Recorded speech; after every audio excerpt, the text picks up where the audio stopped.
Magandang gabi po, Gov, at welcome sa Politico Nightly. Magandang gabi po. Yes, magandang gabi. Mhm.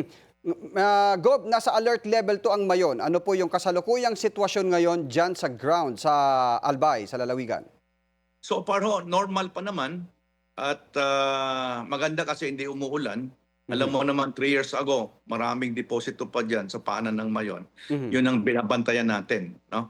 Ah, last December, last 2 weeks of December, tinaas na 'yan sa alert level 1.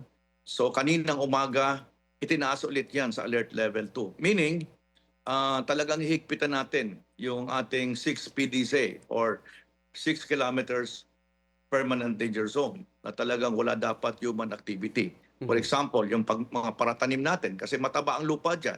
Mhm. Eh siyempre talagang may nagtatanim dyan. Pangalawa, yung ATV rides which is a tourist attraction talaga dito sa Albayan. Eh yun talaga ang ininto muna namin. And of course, meron kaming Mayon Skyline na within the 6 kilometers na no entry muna. Then we are now preparing.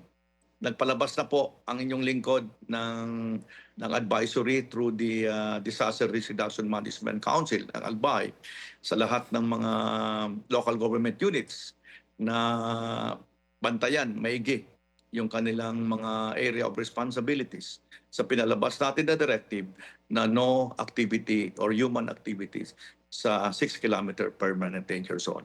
Mhm. Ayon po sa PHIVOLCS, maaring humantong itong nade-detect nila na pag-akyat ng magma sa bunganga ng bulkan, maaring humantong sa posibleng magmatic eruption o kaya isang explosive eruption. Ano po ang mga paghahanda na ginagawa po ng lalawigan sakaling mangyari po itong kinatatakutan ho nating muling pagsabog ng bulkang Mayon? Well, ang Albay, alam nyo naman, yung Mayon is really an active volcano. Last 3 years ago, yung 2022, eh, nag-activity rin to. So we have a system in place already. Mhm. Alam ng role ng mga bawat local government units, yung mga barangays, down to the family. Alam nila ang role nila. So pag ito po na tumaas pa, eh talagang kailangan natin ilikas yung mga nagkakailan-ilan pa na Mhm. nasa permanent 6 kilometer danger zone. Kailangan tayo magpatupad ng evacuation. Pero Gob, kumusta po ang budget ng lokal na pamahalaan? Alam natin, hindi pa napipirmahan ang budget para sa 2026. So magkakaroon po tayo ng reenacted budget ngayong 2026. Kumusta po ang budget ng lalawigan? Well, alam mo naman ang tinatawag natin na calamity fund, 5 years po 'yan na continuous, no? Mhm. Hindi mo 'yan pwede gamitin for other purpose, no?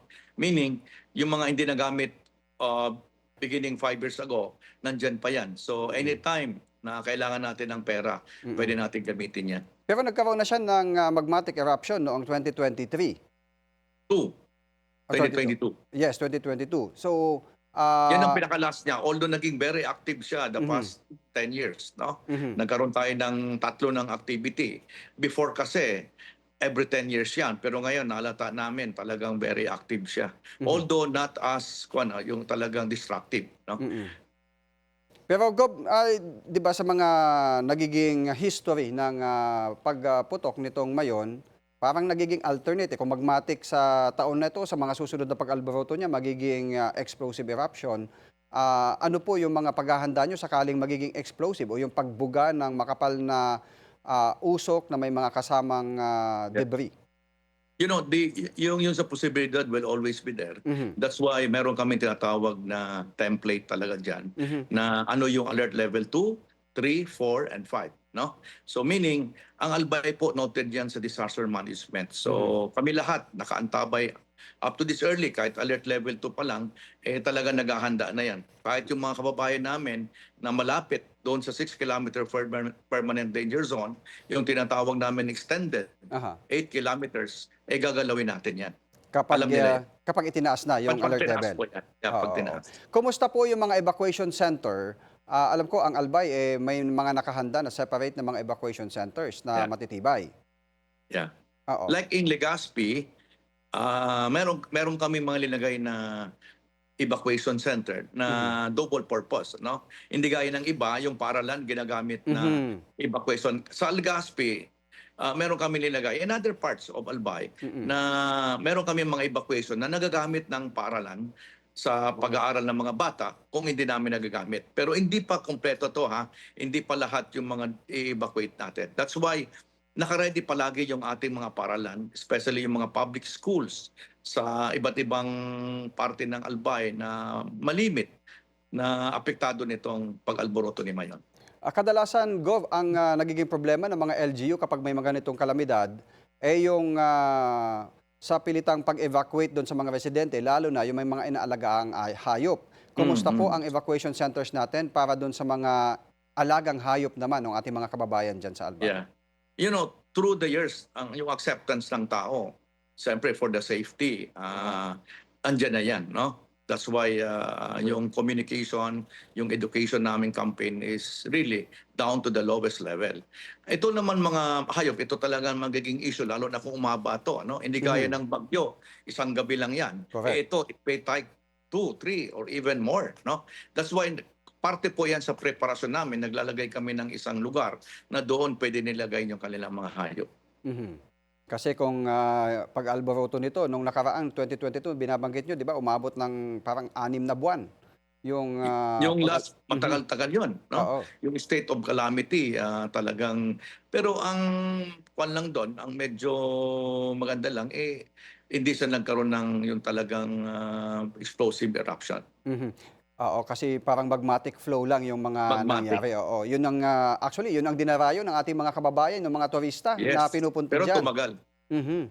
Pero tumagal. And alam mo, nano-notice natin, pag itong mga magmatic lang, mas lalong dumarami ang pupunta na Mhm. talaga may fireworks ka na libre, lalo Oo, na paggabi. correct. And we're also hopeful na si Mayon because mas nakakatakot pag matagal siyang hindi nag-activity. Oo. Gaya ng mga 68, 78, talagang explosive siya. Pero Mhm. sa after ng 78, na-notice namin na hindi na siya sinusunod yung 10 years. No? Mm. Kaya hindi sa ganun ka-explosive. Although the danger will always be there because this is a giant volcano. No? Correct. Yung 1997, maraming may mga namatay na mga nagtatanim na wala siyang senyales. No? Mhm. Yun ang tinatakutan namin. That's why we are always now ready to raise the alert level whenever there is a visual, no? Kasi meron kami Mm. nitong P-box, kaya ito na pinapakita nyo, nakita namin kung namamaga siya, Mm. pinataas kagad namin ang alert level. So, kumusta po yung coordination niyo with the PHIVOLCS para sa real-time na monitoring at mga advisory sa ating mga kababayan diyan sa Albay? Beginning last December, pag meron sa activity, continuous yan, no? Real time yan. Napakalapit lang ng opisina namin and we always Mhm. communicate. Especially itong pag-raise ng alert at saka yung sinasabi natin kung sino mga dapat galawin na natin. Oo. Yung mga tourist spot, yung mga tourist areas, Mayor, kumusta din po ang paghahanda? Yung Linyon Hill, yung mga pwedeng puntahan ng mga turista na manood kung halimbawa magiging Yeah. magmatic eruption man yung mangyari. Yeah, yun nga ang gusto namin iparating sa mga kababayan natin. O, hindi lang sa buong bansa, pati sa ibang bansa, no. Hindi ito yung iniisip natin na sa sentro ng Legazpi or Daraga. Safe na safe tayo dito sa mga lugar nito. Kaya yung mga hotel natin, naka-ready naman yan. Siyempre, kung minsan, pabor sa kanila yon because napupuno. Kasi nga, meron tayong tinatawag na paggabi, pero tayong mga observatory Mhm. na pwede natin makita yung kanyang real-time activities. Oo, yung mga pagbanaag ng crater at yung pagdaloy ng Ganda. mga Lalo na pag, magma. Oo, yun ang yeah, paggabi, talagang maganda. dinadayo diyan, eh. Yeah, yeah. Oo. Pero And mhm. nakita ko naman ngayon, talagang medyo kon lang talaga, may nag-worry kami.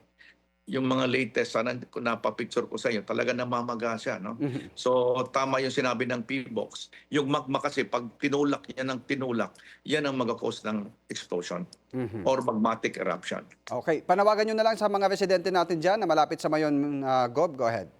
Yes, as I've already issued the very first, although nag-issue na ako last December, nung ito ay mag-umpisa. So nagpalabas ako kanina as early as 8 a.m. ng isang advisory through the disaster management na isa dyan, cautious to be alert tayo. Number one, yung ATV rides natin po, yung ating tourist attraction, medyo limited muna yan. Number two, yung Mayones Skyline, na isa nating attraction, no entry muna. And number three, ito ang pinaka-importante, yung no human activities muna, yung mga nagtatanim natin sa 6 kilometers danger zone. Maraming salamat po sa inyong oras, Albay Governor Noel Rosal. Magandang gabi. Thank you po. Magandang gabi.